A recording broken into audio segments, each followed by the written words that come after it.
नमस्कार मित्रांनो, राज्य शासनाने आता महाराष्ट्रातील 5 लाख महिलेची नावे लाडकी बहीण योजनेच्या लाभार्थी यादीतून काढलेले आहेत. या संदर्भात आता संपूर्ण न्यूज चॅनलवर बातमी फिरत आहे. तर मित्रांनो, या संदर्भात सरकारने काय निर्णय घेतला आहे, कोणत्या महिलांचे नाव काढलेले आहेत, या सर्व गोष्टींची माहिती घेऊया. मुख्यमंत्री माझी लाडकी बहीण योजना एकनाथ शिंदे यांच्या कार्यकाळामध्ये चालू केली होती. या योजनेमध्ये महाराष्ट्र राज्यातील 21 ते 65 या वर्षामधील महिलांना याचा लाभ मिळत होता. आता यामध्ये कुटुंबातील फक्त एकाच अविवाहित महिलेला या योजनेचा लाभ घेता येणार आहे. तुमच्या कुटुंबातील आर्थिक वार्षिक उत्पन्न हे 2.5 लाखांपेक्षा कमी असावे. योजनेतील महिनाभरात 5 लाख महिला अपात्र करण्यात आल्या, याची माहिती बाल विकास मंत्री आदिती तटकरे यांनी सोशल मीडियावर दिलेली आहे.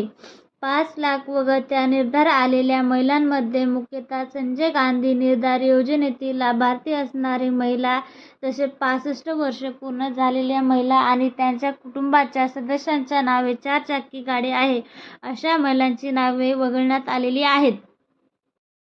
राज्य सरकारने ज्या महिलांना अपात्र करण्यात आले आहे, अशा महिलांकडून पैशाची वसुली होणार नाही, त्यांच्याकडून परत पैसे घेतले जाणार नाहीत आणि त्यांचा जानेवारी महिन्यापासून पुढील कोणताही हप्ता त्यांच्या खात्यामध्ये जमा होणार नाही.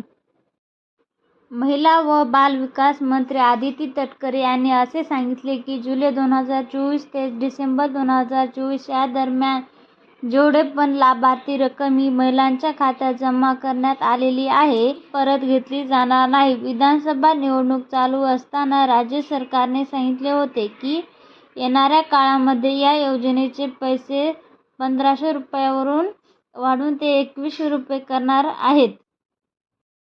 परंतु याची अंमलबजावणी आतापर्यंत करण्यात आलेली नाही. येणाऱ्या काळामध्ये राज्य अर्थसंकल्पामध्ये या वाढीव रकमेची घोषणा होण्याची जास्त शक्यता आहे.